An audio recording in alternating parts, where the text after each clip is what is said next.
우시아 왕이 죽던 해에 내가 본즉 주께서 높이 들린 보좌에 앉으셨는데 그 옷자락은 성전에 가득하였고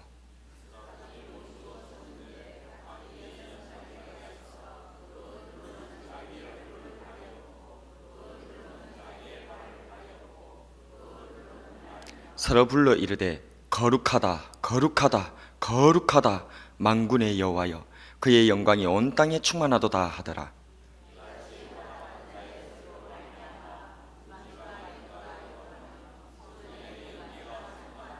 그때 내가 말하되 화로다 나여 망하게 되었도다. 나는 입술이 부정한 사람이요 나는 입술이 부정한 백성 중에 거주하면서 만군의 여호와이신 왕을 배웠음이로다 하였더라.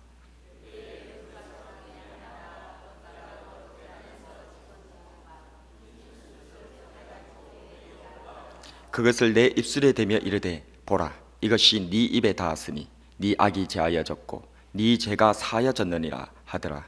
내가 또 주의 목소리를 들으니 주께서 이르시되 내가 누구를 보내며 누가 우리를 위하여 갈꼬 하시. 내가 이르되 내가 여기 있나이다 나를 보내소서 하였더니 아멘. 오늘은 내가 여기 있나이다 라는 제목으로 하나님의 말씀 나누어 보고자 합니다. 여러분들 가까운 사람들의 죽음을 한번 경험해 보셨습니까? 가까운 사람이 죽거나 내 가족 중에 누군가가 죽거나 특별히 자녀가 죽는다든지 또 배우자가 죽을 때 사람들은 큰 충격에 빠지고 큰 혼란에 빠집니다. 영원히 있을 것만 같았고 매일 그냥 집만 문만 열고 들어가면 만날 수 있었던 그 사람이었다고 생각했는데 막상 내가 문을 열고 들어가는데 그 사람이 없었을 때에 오는 그 허탈감, 그 공허함은 이루 표현할 수가 없는 인간에게 깊은 상실과 깊은 충격을 안겨다 준다는 겁니다. 그래서 가까운 사람의 죽음이란 것, 내가 의지하는 사람의 죽음이란 것은 너무너무 우리의 인생에 큰 충격과 흔들림을 준다는 것이죠. 또 그런 사람이 내가 평상시에 존경하고 내가 평상시에 어려운 일이 있을 때마다 의지하면서 그 사람으로 인해서 든든함을 그렇게 받고 위로함을 받았던 그런 사람이, 그런 존재가 사라진다고 하는 것은 정말 우리 인생에 깊은 허탈감과 공허함을 주게 되는 것이죠. 오늘 성경에 보게 되어지면 이사 6장에 이 이사야라고 하는 이 선지자가 그 전부터 활동을 하고 있었는데, 이사야 선지자가 오늘 우리 읽었던 6장 1절에 보면 우시아 왕이 죽던 해에 하나님 앞에 사명을 받고 말씀을 받는 그런 내용들입니다. 여러분들 잘 아다시피 그때에 자기가 눈을 들어서 우리 하나님을 봤을 때 성전에서 우리 하나님의 그런 영광이 성전에 쫙 옷자락이 가득하고 거기서 스랍 천사가 날아다니면서 하나님을 찬송하고 그랬을 때 자기는 하나님 앞에 회개하게 되어지고 하루다 나여 망하였도다 했었을 때에, 그리고 또 그 부젓가락으로서 그게 성전에 있던 그런 이 뜨거운 그 제단의 핀숯을 가지고 와서 입에다가 지졌을 때에 이제 깨끗하게 되어지고 정결함을 받고 제가 여기 있나이다 나를 보내주소서 라고 하며 하나님 앞에 헌신을 다짐하며 쓰임을 받는 그런 내용들, 우리가 많이 읽고 또 많이 묵상했던 이사야 6장에 읽었던 1절에서 8절까지의 그런 말씀입니다. 근데 이때에 이 이사야 선지자가 사명을 받을 때 이때가 바로 우시아 왕이 죽을 때였다 그 말입니다. 우시아 왕이 죽고 나서 굉장한 허탈감 가운데 있는 것입니다. 우시아 왕이 어떤 왕인가? 그는 16세에 즉위하여서 52년간 재위하였고 보필자 스가랴가 살아있는 동안에는 다윗 왕처럼 여호와 하나님을 섬겼던 왕입니다. 그리고 이 사람은요, 살아있었을 때에 나라를 부강하게 만들었는데, 특별히 이 사람이 무기를 아주 신무기를 잘 만드는 사람이었어요. 연구가였던 거예요. 마치 우리나라 세종대왕이라든지 정조라든지 그런 대왕들처럼 이렇게 아주 머리가 영민하고 뛰어난 사람이었나 봐요. 과학 같은 것도 잘하셨나 봐요. 그래가지고 무기도 신무기도 잘 만들고 그래가지고 군사들도 잘 양성해가지고 부국 강병을 이끌었던 그런 왕, 그 왕이 바로 이 우시아 왕입니다. 이 우시아 왕은 초기에 잘 그렇게 하나님 앞에 잘 섬기고 나갔다가 그가 후기에는 교만하여서 제사장이 하나님 앞에 제사를 드려야 되는데 자기가 제사를 드리러 그렇게 들어갔다가 하나님 앞에 진노를 당하여서 그렇게 나병이 그에게 임하게 되어지는 그런 저주도 받았던 왕. 그래서 우시아 왕 하면 우리가 나쁜 것을 주로 이렇게 생각하지만, 그러나 제가 방금 전자에 말씀드린 것처럼 우시아 왕이 굉장히 훌륭하고 능력 있는 그런 왕이었다는 겁니다. 그래서 다윗 왕의 길을 따라가면서 이 나라를 부국 강병으로 이끌었던 그러한 능력 있는 왕, 이 우시아라고 하는 이 이름이 하나님의 힘이란 뜻입니다. 우시아, 하나님의 힘. 그러니까 그 사람은 그 이름값대로 정말 그렇게 사는 거예요. 그가 살아있었을 때는 전쟁이 지는 것이 없었어요. 주변 나라들을 다 정복하면서 과연 그 이름값대로 우시아, 하나님의 힘을 보여주는 그런 강력한 왕이었다는 겁니다. 그런데 그 왕이 죽어버린 거예요. 그 왕이 죽어버리니까 그것을 보면서 이 선지자 이사야가 굉장히 낙담과 실망 가운데, 깊은 공허함 가운데, 이제 이 나라 어떻게 될까? 이제 이 나라는 강대국들은 점점점 흥황하고 주변의 열국들은 점점점 힘이 강해지고 있는데, 저 강력한 하나님의 힘이라고 불림을 받던 저 우시아 왕이 저렇게 죽어버린다면, 우리 곁을 떠나버리고만 이 시점에 이제 어린 왕이 이제 나와서 이 나라를 어떻게 해야 될까? 굉장한 두려움과 그리고 공황과 공포 가운데 지금 이사야 선지자가 빠져들어간 그 시점에서 오늘 성경은 시작되어져 가는 것입니다. 자, 그렇다면 이러한 절망적인 상황, 인간적인 눈빛으로 봤었을 때, 우리의 관점으로 봤었을 때는 도무지 헤어나올 수 없는, 정말 모든 의지한 것들이 무너져버린 그러한 상황에서 진정한 희망으로 나아갈 수 있는 그러한 비결은 무엇인가? 라고 하는 것을 오늘 성경 말씀을 통해서 세 가지로 같이 알아봤으면 좋겠다 싶습니다. 첫 번째로, 절망을 희망으로 바꾸는 비결은 무엇일까요? 하나님을 바라봐야 합니다. 1절인데요, 같이 한번 읽어보겠습니다. 우시아 왕이 죽던 해에 내가 본즉 주께서 높이 들린 보좌에 앉으셨는데 그 옷자락은 성전에 가득하였고. 아멘. 여러분, 사면초가라고 하는 그러한 고사성어를 알고 계십니까? 이 초나라와 한나라가 같이 싸웠죠. 그래서 이 한나라에는 항고조, 유방이 다스리는 그런 나라였고, 그래서 거기서 한나라 이 유방이 공격에 들어오고, 이 초나라의 초패왕은 우리가 항우장사라고 하는, 역발산이라고 하는 그 항우장사 말입니다. 정말 그 누구도 이 항우장사 앞에서, 초패왕 앞에서는 힘으로는 강할 수 없는 강한 그러한 왕이었습니다. 그럼에도 불구하고 그가 그냥 자기 힘만 믿고 교만하게 그렇게 행동하다가 이 한나라 이 항고조에게 완전히 패퇴를 한 겁니다. 군사도 배나 있었는데 다 잡아먹히고 그렇게 패전을 거듭하고 있는 거예요. 그런데 이 초패왕이 몰려가지고 있고, 그곳의 주변을 이 항고조가 완전히 다 이렇게 장악하면서 있는 겁니다. 그렇게 완전히 그렇게 포위를 한 상태에서 이 항고조가 머리가 좋은데, 이 어떤 군사들에게 어떤 지령을 내리냐면, 너희들은 다 같이 둘러쳐가지고 저 초나라의 노래를 불러라. 그 초나라 사람들이 부르는 슬픈 노래, 그런 노래를 부르라고 시킨 거예요. 그래 초나라, 이 한나라의 군사들이 초나라 사람들을 가둬놓고는 그 주변에서 이 한나라 사람들이 초나라 노래를, 슬픈 노래를 구슬프게 부르는 거예요. 그러니까 그 노래를 듣고 있는 이 초나라 병사들, 포위당한 병사들이 사기가 어떻게 됐겠습니까? 완전히 바닥이 떨어지게 된 것입니다. 그러면서 무기를 버리고 그냥 집으로 가겠다고 하고 어머니에 하면서 그래 울면서 그냥 각각에 다 흩어져 버리는 것입니다. 그리고 이 초패왕이었던 이 항우장사, 이 초패왕은 그 초나라의 노래를 듣고, 우리가 완전히 이제 다 졌구나, 이제 우리나라가 완전히 끝났구나, 나의 힘은 여기서 끝나는 거구나, 그렇게 생각하고 그가 자살함으로써 그냥 그 전쟁이 끝나는 그러한 모습이 바로 이 사면초가라고 하는 이러한 사자성어에 들어가 있는 그러한 얘기들입니다. 여러분들, 우리 인생도요, 사면초가와 같은 그러한 완전히 다 겹겹이 둘러싸가지고 우리가 완전히 이 고양이에게 그렇게 몰려있는 쥐와 같이 어디를 빠져나갈 구멍 없이 그렇게 답답한 그런 마음이 우리들에게 있을 수도 있습니다.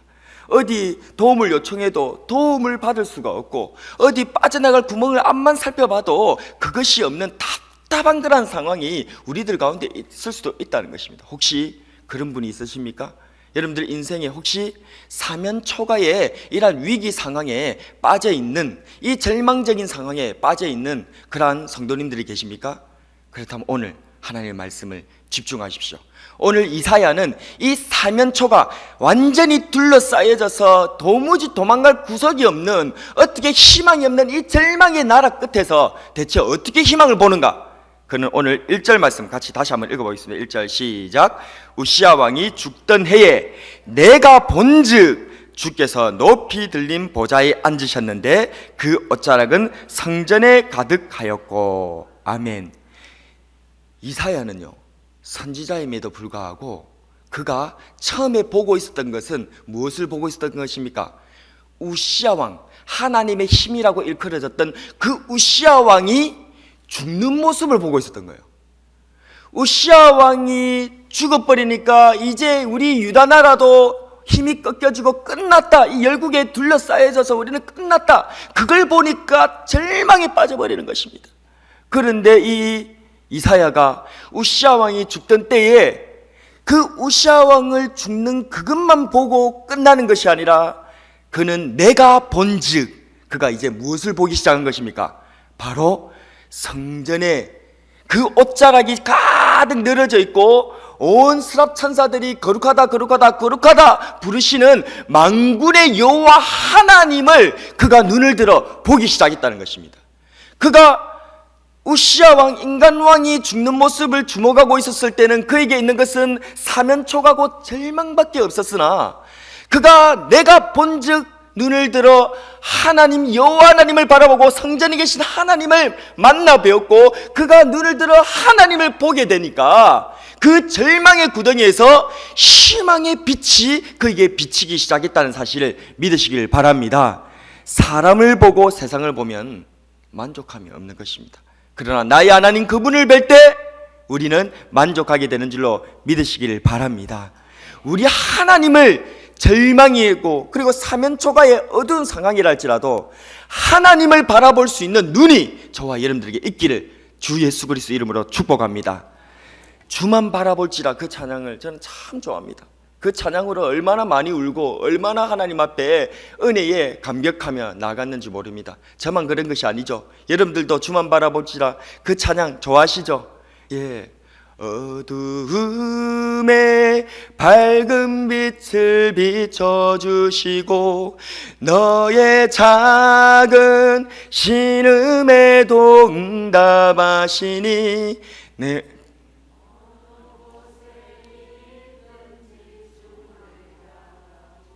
주만 바라볼지라. 아멘. 주님을 바라볼 때에 어두운 가운데 밝은 빛을 비추어 주시는 그 희망의 빛을 만나게 되는 줄로 믿습니다. 절망에서 희망으로 나아가는 비결은 그 가운데서 하나님을 보는 이곳에 있다는 사실을 믿으시고 같이 따라가는 저와 여러분 되었으면 좋겠습니다. 두 번째로 절망에서 희망으로 바꾸는 비결이 무엇입니까? 겸손히 회개해야 합니다. 5절 말씀인데 5절 말씀 같이 한번 읽어봅니다. 시작. 그때 내가 말하되 화로다 나여 망하게 되었도다.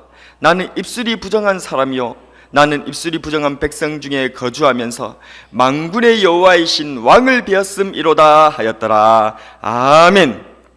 절망 가운데서 믿음의 눈을 들어 하나님을 바라보았을 때에 이사야의 눈에 보였던 그 하나님은 어떤 분이셨습니까? 바로 높이 들린 보좌에 앉으셨는데 그 옷자락이 성전에 가득하였고, 그런데 또 본 것이 무엇입니까? 스랍 천사들을 보게 됩니다.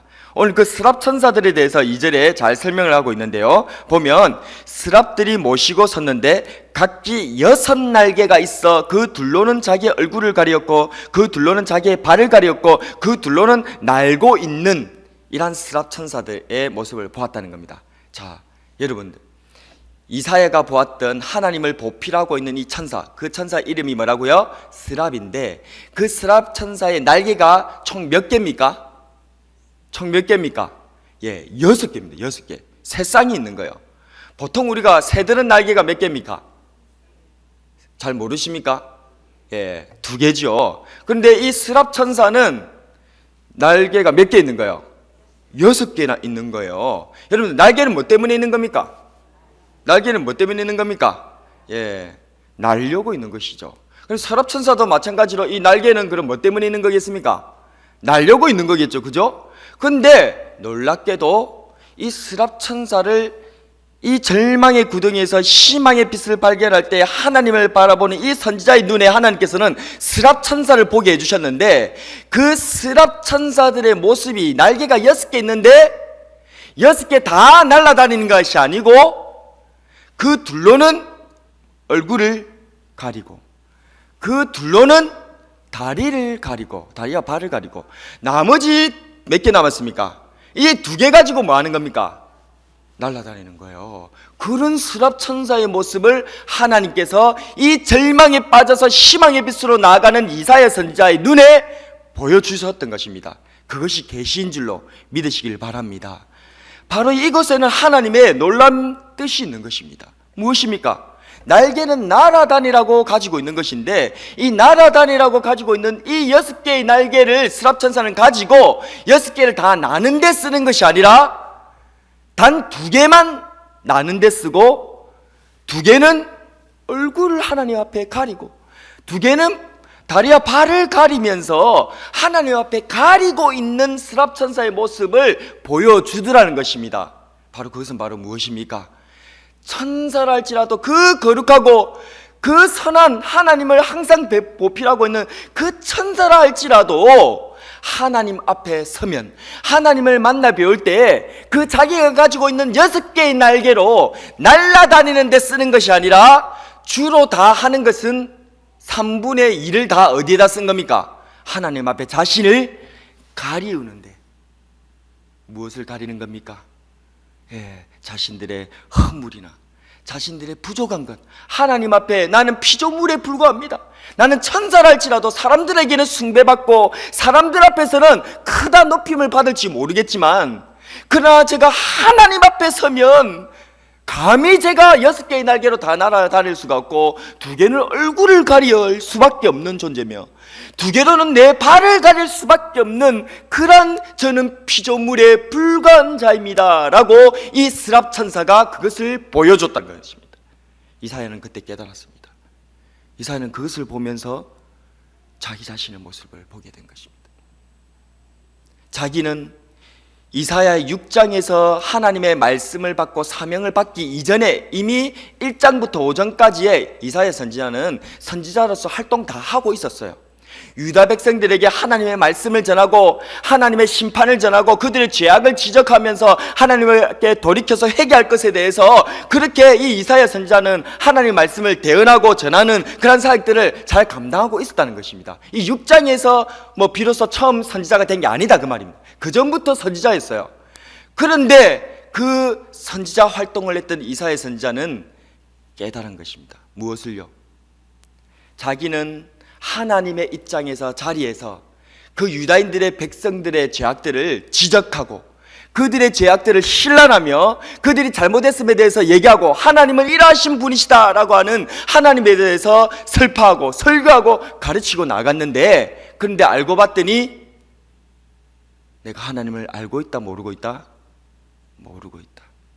나는 저 유다인들의 죄로 인해서 지금 나라가, 저 백성들의 어리석음으로 해서 나라가 위기에 빠지고 힘든다고 생각하고 그들의 죄를 책망했는데 내 자신도 어떤 자다? 똑같더라는 것입니다. 나도 죄인에 불과하고 나도 하나님을 제대로 알지도 못하는 상태에서 하나님을 안다고 생각하고 하나님의 자리에서 심판자의 자리에 앉아서 그렇게 백성들을 책망하고 신랄하면서 그렇게 나아갔던 자기 자신의 모습, 자기 자신의 부끄러운 민낯을 누구를 통해서 발견하게 된 것입니까? 바로 스랍천사를 통하여서 발견하게 됐다는 것입니다. 스랍천사는 하나님을 항상 모시고 있는 천사임에도 불구하고 이 이사야 선지자 자신보다도 훨씬 하나님과 가깝고 하나님의 측근에서 계시면서 하나님을 모시고 있는 천사인데, 그 천사조차도 하나님 앞에 그 2개의 날개로 얼굴을 가리고 2개의 날개로 발과 다리를 가리면서 나머지 2개로 날면서 그가 계속해서 고백하기를 거룩하다 거룩하다 거룩하다 만군의 여호와여. 천사들이 하나님 앞에 할 수 있는 말은 오로지 하나님의 거룩하심을 찬양하는 것밖에 할 수 없다는 것을 보게 됐다는 것입니다.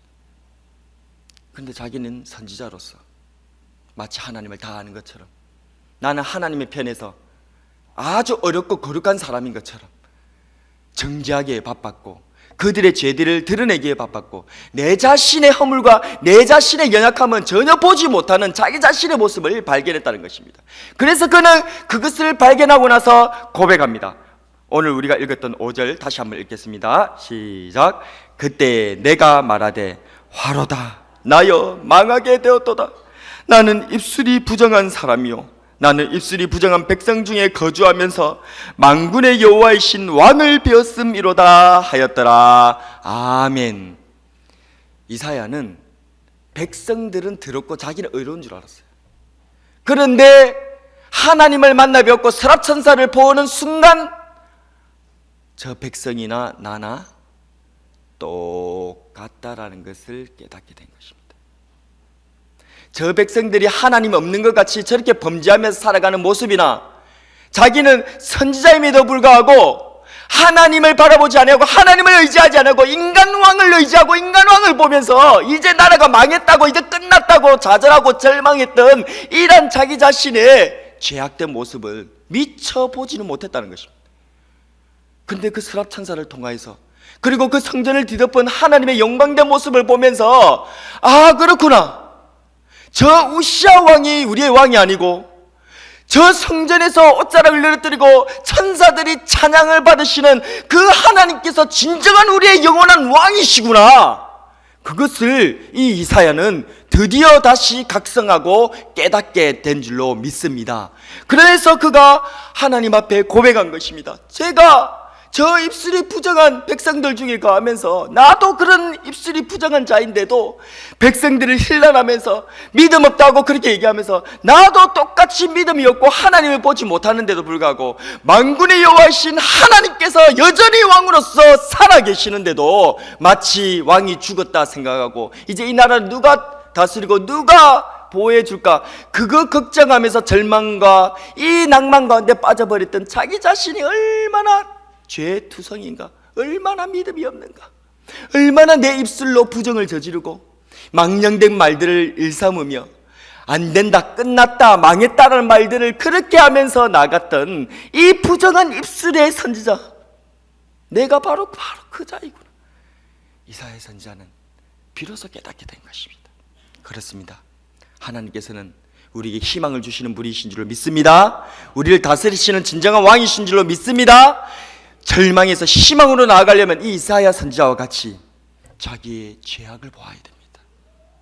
나의 죄성, 나의 이 불신앙, 나의 믿음 없는 이 말들 투성이인 이러한 이 좌절과 절망의 말들, 부정적인 그런 말들, 끝났다, 안 된다, 이제 나 도무지 헤어나갈 구멍이 없다라고 하는 그런 부정적인 그런 말들, 그것으로 하나님 앞에 불신앙을 표현했던 내 자신의 이 더러운 입을 우리 스스로는 발견할 필요가 있다는 것입니다. 그것을 회개하고 나갈 때에, 그것을 철저히 하나님 앞에 내려놓고 주님을 붙들 때에 비로소 절망에서 희망으로 가는 놀란 역사가 일어나게 되는 줄로 믿습니다.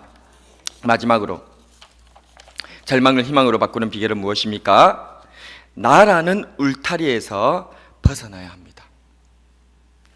8절 말씀 같이 한번 읽어봅니다. 8절 시작. 내가 또 주의 목소리를 들으니 주께서 이르시되 내가 누구를 보내며 누가 우리를 위하여 갈꼬. 그때 내가 이르되 내가 여기 있나이다, 나를 보내소서 하였더니 아멘.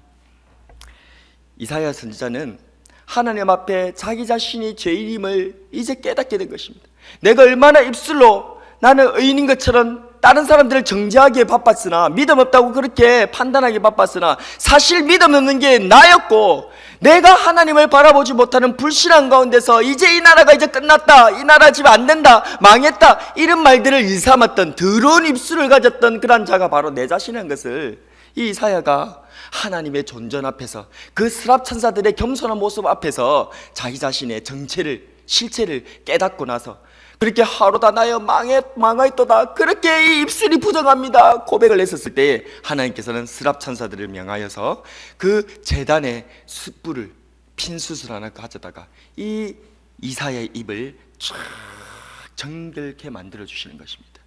그리고는 이제 네 입이 정결케 되어졌다 선언해 주시는 것입니다.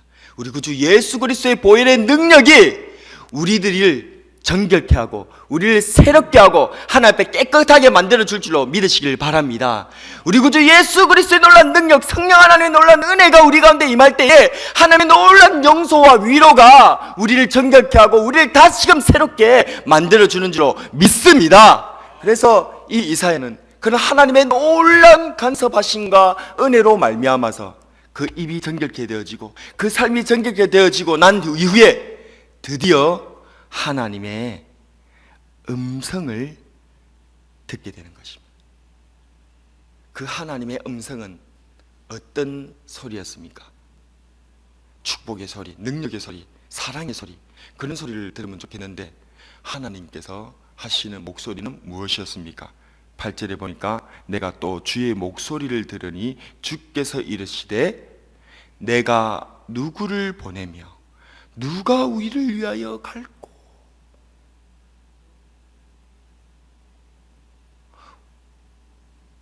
여러분, 하나님께서 지금 이사야가 입이 정결케 된 이후에 하나님께서 이 말씀을 하셨다라고 생각하십니까? 아니면 하나님께서는 이전부터 계속 이런 탄식을 하고 계셨다라고 생각하십니까? 하나님께서는 이전부터 이 유다 나라가 멸망당하고 어려움을 당하는 그 죄악 가운데 쓰러져가는 그런 모습을 보면서 우리 하나님은 계속 탄식하고 있었던 거예요.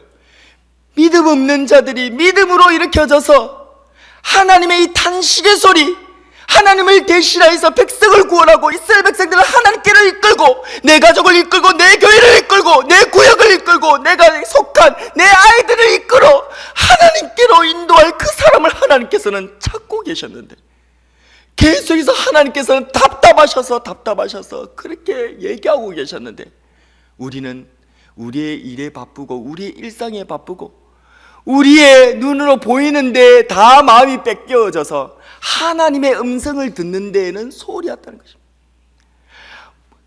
무엇을 먹을까, 무엇을 입을까, 무엇을 마실까는 항상 고민이 되지만 하나님의 나라와 하나님의 의가 어떻게 이루어지는가에 대해서는 우리는 관심 밖이었다는 것입니다. 하나님께서는 지금도 추수할 때가 되어서 이제 쉬어져 있는데 추수할 일꾼이 없다며 그렇게 탄식하시는 우리 하나님이신데 우리는 하나님의 그러한 탄식의 목소리에 귀 기울이지 않았다는 거예요. 그냥 내 고통이 바빠서 내 아픔에 바빠서 살아가는 것입니다. 제가 전에도 한번 말씀드린 그러한 예화가 있습니다. 저는 이 예화가 참 좋거든요. 참 적절한 비유다 그래 생각합니다. 시각장애 두 사람이 길 모퉁이에서 각각 이 사람은 이쪽에서 이 사람은 이쪽에서 이렇게 오다가 가다가 딱 서로 시각장애우다 보니까 그 모퉁이에서 딱 부딪혀갖고 넘어진 거예요. 한 번 시각장애우가 다른 맞은편 시각장애우한테 외칩니다. 네 눈은 폼으로 달고 다니나. 그러니까 나머지 시각장애우가 뭐라고 했습니까? 폼은 모르나. 자기 고통에 빠지면 남의 고통은 보이지 않는 것입니다. 내가 시각장애우니까 나는 장애를 가지고 있으니까 이 세상에 나만 장애를 가지고 있고 내가 만나는 모든 사람들은 다 장애가 없어 잘 먹고 잘 사는 사람들이야 라는 피해망상에 빠져 있으면 자기 자신의 고통에만 얘기하고 고통에만 고함치고 고통에만 분노하는 것입니다. 다른 사람도 고통을 당하고 있다는 것은 전혀 생각이 안 드는 거예요. 우리 하나님께서도 그 영혼들이 죽어가고 있는 것 때문에 얼마나 고통스러워하고 계시고 또 지금도 우리 주변에 죽어가고 있는 영혼들이 얼마나 많은데 그런데도 불구하고 그 소리에 침묵하고 외면하고 내 고통에 빠져서 내 돈이 없는 것에 빠져서 내 무엇을 먹을까 내 무엇을 입을까 내 무엇을 마실까 그 부족한 것에 빠져서 계속해서 시야가 좁아져 있는 나라고 하는 이 울타리에 빠져 있는 한 하나님의 음성은 들을 수가 없다는 것입니다. 우리가 왜 절망의 늪에서 빠져나오지 못하는 것입니까? 그것은 이 세상이 지금 악하기 때문에 그런 게 아닙니다. 세상은 원래부터 악했어요. 원래부터 아담과 하와가 선과 악을 알게 하는 나무의 실과를 따먹으면서 하나님의 말씀을 범죄하고 난 이후로부터 인간이 하는 생각과 말들과 행동들 모든 것들은 다 악하고 죄악밖에 없다는 것을 믿으시기를 바랍니다. 오늘날만 사람이 악한 것이 아닙니다. 옛날도 다 악했어요. 다 악합니다. 옛날도 어렵고 지금도 어려운 것입니다. 마치 오늘날에 마치 가장 어려운 시대를 살아가고 있는 양 그렇게 얘기하는 그런 사람들의 이야기는 거짓말입니다. 아닙니다. 우리는 편하고 좋았던 때가 한 번도 없었습니다. 그러나 그럼에도 불구하고 우리가 나라고 하는 이 울타리에서 벗어나서 나와서 하나님을 바라배웠고 다른 사람들의 고통에 귀를 기울일 때에 비로소 우리의 이 모든 절망, 이 모든 어둠, 우리가 안 된다고 하는 이 모든 잘못된 그런 상황이 개선되어지고 바뀌어지고 해방되게 될 줄로 믿으시기를 바랍니다. 여러분들 욥기가 다 아시죠? 우리가 욥하면 아이고 참 고난의 사람, 그 고난 가운데서 이렇게 어려움 당한 사람, 그런 얘기에 대해서 많이 생각을 합니다. 욥기의 내용은요 아주 간단합니다. 단순합니다. 욥은 하나님 앞에 의인이었죠. 하나님께서 인정할 만큼이나 의인이었습니다. 그런데 마귀가 와서 그를 시험하기 시작하죠. 그에게 가진 재산들도 다 앗아가버리고 또 그가 있었던 자녀들까지도 다 앗아가버리고 심지어는 몸에 악창이 나가지고 그 종기를 기아짝으로 긁으면서 온몸의 건강까지도 상해가지고 엄청난 고통 가운데 빠져 있었던 것이죠. 그럼에도 불구하고 이 욥이 입을 들어서 하나님을 원망하거나 범죄했습니까? 안 했습니까? 안 했습니다. 그게 2장까지의 내용입니다. 그런데 2장 말의 마지막에 보게 되지만 욥의 새 친구가 등장하게 되었죠. 멀리서 오게 됩니다. 욥을 위로하기 위해서 와서 7일간이나 금식하면서 함께 울어줬던 그 친구들입니다. 좋은 친구입니까? 나쁜 친구입니까? 좋은 친구들이죠. 여러분들 어려움 당해서 여러분들 친구 중에 누군가가 7일간이나 금식하면서 같이 울어줄 친구 있습니까? 한 분이라도 있습니까? 잘 없을 거예요. 욥은 3명이나 있었어요. 그런 친구들이 멀리서 와가지고 그렇게 같이 금식하면서 울어준 진정한 친구 3명이 있었던 거예요.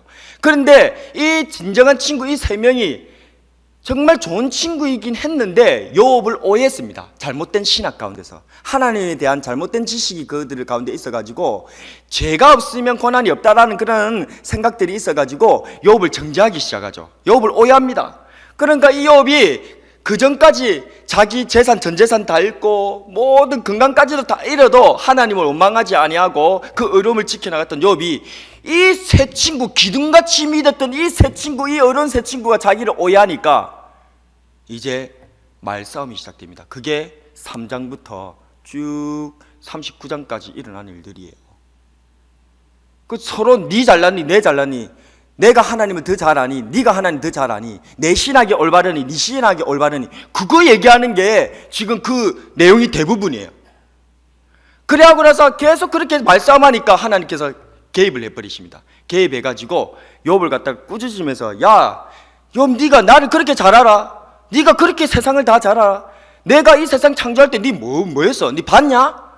내가 저 리워야단 그렇게 할 때 네 리워야단 그거 깨가지고 한번 다스릴 수 있어?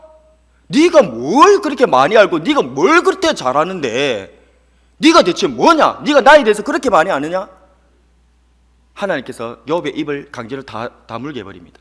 그러고 나서 이제 42장에 가게 되어지면 그때 그 하나님의 음성을 다 듣고 나서 욥이 얘기합니다. 하나님, 제가 아무것도 모르는데 하나님 앞에 범죄하였나이다. 하나님을 안다고 제가 그렇게 얘기했습니다. 그러면서 하나님 앞에 회개합니다.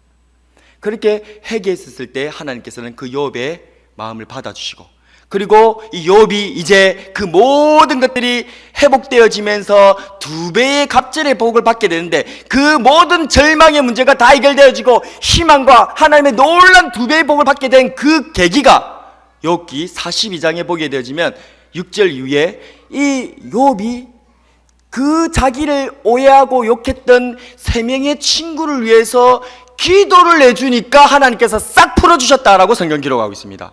믿으시길 바랍니다. 하나님께서 뭘 원하고 계십니까? 왜 우리가 절망 가운데 빠져 있는 것입니까?